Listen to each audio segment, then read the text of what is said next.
बिस्मिल्लाहिर्रहमानिर्रहीम। मेरे दुनिया के तमाम बहन भाइयों को अस्सलाम वालेकुम। जो लोग मुझे सुनते हैं और मुझे मैसेजेस भी करते हैं, और मैं आपको जवाब नहीं दे सकता कि हर कॉल का, क्योंकि मेरे पास कॉल्स इतनी आती हैं, जो मेरे ऑफिस के स्टाफ हैं, रोज़ाना कम से कम 10,000 कॉल्स आती हैं और 10,000 कॉल्स का मैं जवाब नहीं दे सकता। इसलिए जो मुझे मैसेज मिलता है कि हकीम साहब फ़लाँ वीडियो भेजें बना के, फ़लाँ चीज़ पे लेक्चर दें, तो इस हवाले से जो है, जो आपका डिमांड होती है, जो आपकी रिक्वायरमेंट होती है, जिस अमराज में लोग ज़्यादा मुब्तला हैं और वो तरह तरह की मेडिसिन इस्तेमाल करके थक गए, अक गए हैं, तो उस हवाले से जो आपकी रिक्वायरमेंट होती है अमराज के हवाले से मैं वो आप तक पहुँचाता हूँ और इंशाल्लाह पहुँचाता रहूँगा। अल्लाह ताला मुझे ज़िंदगी दे और मेरा ख़ात्मा ईमान पे कर दे। और फिर मेरे इदारों में भी लेक्चर्स होते हैं, वहाँ भी जाके मैंने लेक्चर्स देने होते हैं, तो इसलिए जब मुझे टाइम मिलता है तो मैं आप तक ये पैगाम पहुँचाता हूँ। अल्लामा इकबाल कहते हैं, मंजिल से आगे बढ़कर मंजिल तलाश कर, मिल जाए तुझको दरिया तो समंदर तलाश कर। हर शीशा टूट जाता है पत्थर की चोट से, पत्थर ही टूट जाए वो शीशा तलाश कर। अल्लाह ताला मेरा खात्मा जो है ईमान पे कर दे। और जितने भी पैगंबर आए, जिस दौर में पैगंबर आए, जिस दौर में रसूल आए, उन्होंने सीयत के हवाले से भी अपनी उम्मत को बताया, रहने सहने का तरीका बताया। यहाँ तक कि जब आदम अलैहिस्सलाम फौत हुए तो फरिश्ते आसमान से अल्लाह ताला ने भेजे इंसानी शक्ल में, उनको गुस्ल दिया, खुशबू लगाई, दफनाया और फिर मैसेज दे दिया, आइंदा जो है आदम की औलाद को ऐसे दफनाना है, ऐसे गुस्ल देना है। अगर हकीम लुकमान अलैहिस्सलाम की बात की जाए तो उनसे जड़ी बूटियाँ भी बातें करती थीं, और अगर हज़रत दाऊद अलैहिस्सलाम की बात की जाए तो उनसे भी जड़ी बूटियाँ बातें करती थीं और अपने फ़ायदे वो लिख लेते थे। तो आज मैं आपको ऐसे मर्ज़ का बताता हूँ, इंसानी जिस्म अल्लाह ताला ने बनाया और इसकी कीमत कोई नहीं है। जब हम बीमार होते हैं फिर हमें इल्म होता है कि गले की कदर क्या है। जब हम नाबीने होते हैं, जिनकी आंखें नहीं हैं, उनसे आँखों की कदर पूछें, जिनके कान नहीं हैं उनसे पूछें कान की क्या कदर है। कि तमाम दुनिया की दौलत दे के अगर मेरी उंगली डैमेज हो जाए, दोबारा उंगली कोई साइंसदान नहीं बना सकता, कोई नहीं लगा सकता। ओरिजिनलिटी है, असल चीज़ असल है। इसलिए अपनी सेहत का ख्याल कीजिए। आज जिस चीज़ का मैं जिक्र कर रहा हूँ, स्पाइनल कार्ड जिसे कहते हैं, रीढ़ की हड्डी। रीढ़ की हड्डी एक पिलर का किरदार अदा करती है और इसके साथ जो है 33 मोड़े जुड़े होते हैं, और इंसानी जिस्म की ये सबसे मजबूत हड्डी होती है। इसका आगाज जो है गर्दन से होता है और इख्तिताम जो है कमर के निचले हिस्से में इसका इख्तिताम होता है। कुदरती तौर पर इसमें खम पाया जाता है, और पुराने ज़माने में लोगों की रीढ़ की हड्डियाँ बड़ी मजबूत होती थीं क्योंकि वो सख्त काम करते थे।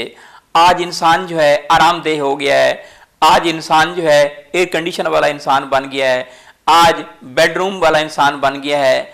आज हमारे बेडरूम में जो है नरम नरम किस्म के बिस्तर हैं और सोफ़े हैं, मगर हम अमराज का शिकार भी तभी हैं। आज हम वर्जिश नहीं करते, एक्सरसाइज जब नहीं करते, हम अमराज का शिकार हैं। तो स्पाइनल कार्ड जिसके साथ 33 मोरे जुड़े होते हैं, इसमें तरह तरह की खराबियाँ पाई जाती हैं।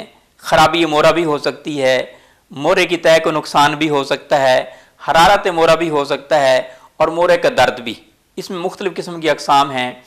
इसकी वजूहात जो हैं, जैसे मैंने बताया, नरम बिस्तर का इस्तेमाल करना, बच्चादानी की सोजिश भी ख़वातीन में पाई जाती है। बच्चादानी का ऑपरेट हो तब भी ऐसा हो जाता है। बच्चादानी की मूवमेंट हो अपनी जगह से तब भी ऐसा होता है, मोरों में गैप आ जाता है। वज़न ज़्यादा उठाएं तब भी ऐसा हो जाता है। मसल्स की वीकनेस वो भी ऐसा भी हो जाता है। नस का दब जाना, उस वजह से भी ऐसा हो सकता है। तो इसके लिए आप क्या, इसका इलाज जो है, बाज़ औक़ात इसके 3 तरह के इलाज होते हैं। एक है एक्यूट बैक पेन, जो 1 हफ्ता से लेकर 4 हफ्ता में ठीक हो जाता है। दूसरा है सब एक्यूट बैक पेन, जो 4 से 12 हफ्ते जिसको लगते हैं। और तीसरा है क्रोनिक बैक पेन, इसको 4 महीने से लेकर और जो है 2 साल भी लग सकते हैं, और ये काफ़ी देर से ठीक होता है। इंसान तकलीफ में मुब्तला होता है, कमर में दर्द महसूस करते हैं, इसी तरह जो है आप उठ बैठ नहीं सकते और तरह तरह की वीकनेस आप महसूस करते हैं। इसका इलाज मैं आपको बताता हूँ। इलाज क्या है? इलाज बहुत आसान है। आप अल्लाह ताला की दी हुई नेमतों से स्पाइनल कार्ड का इलाज कर सकते हैं। सबसे पहले तो आराम करना है आपने, इसमें आराम ज़रूर चाहिए। रेस्ट कीजिए और चलने फिरने से आप ग्रेस कीजिए। दूसरे नंबर पे जैतून के तेल की मालिश कीजिए। तीसरे नंबर पे विटामिन ए और डी का भरपूर इस्तेमाल कीजिए। विटामिन ए जो है उसमें सब सब्जियां पाई जाती हैं, छिलके ग्रीन सब्जियां जो हैं, ग्रीन सब्जियों का इस्तेमाल करें। इसी तरह जो है मक्खन का इस्तेमाल करें, दूध का इस्तेमाल कीजिए। विटामिन डी में धूप पाई जाती है, मछली पाई जाती है, दरिया की मछली आप इस्तेमाल करें, ये भी बहुत मुफीद है। मटन के सिरी पाए बना के इस्तेमाल करें, मटन के गुर्दे का पूरे इस्तेमाल करें, मटन जो है इस्तेमाल करें देसी घी में बना के, ये भी मुफीद है। पिस्ता बहुत मुफीद है, काजू बहुत मुफीद है, भुने हुए तिल इसके लिए मुफीद हैं। तिलों का तेल जो है आप वो बना के भी पी सकते हैं, ये भी मुफीद है। आप लहसुन का तेल भी बना के इस्तेमाल कर सकते हैं। लहसुन का तेल तिलों का तेल में ये इस तरह कीजिए कि अपना 1 पाव तिलों का तेल हो और उसमें 1 छटांग लहसुन आप जला लीजिए, देसी लहसुन, और वो तेल जो है आप महफूज कर लीजिए छान के। वो आप तेल जो है बैरूनी तौर पे नीम गर्म लगा सकते हैं। पेट साफ होना चाहिए। अगर कब्जियत होगी, कंस्टिपेशन होगी तो फिर भी अमराज बढ़ेंगे। इसके लिए अमरूद का इस्तेमाल करें। अश्वगंध का इस्तेमाल कीजिए, अश्वगंध इसके लिए बहुत मुफीद है, अश्वगंधा जिसे कहते हैं।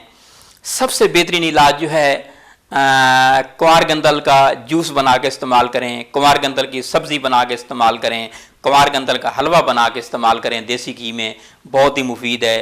कुंवार गंदल की सब्ज़ी मटन के कीमे में बना के इस्तेमाल करें, फ़िश में, दरिया की फ़िश में इस्तेमाल करें, बहुत मुफीद है। उसके अलावा चूना इसके लिए बहुत मुफीद है। चूना जो पान की दुकान से मिलता है, चूना 1 मूंग के दाने के बराबर चने की दाल में ले लें, या जो है मटन की यखनी में ले लें, या किसी भी चीज़ में रख के आप ले लीजिए, तो चूना इसके लिए बहुत ही मुफीद है।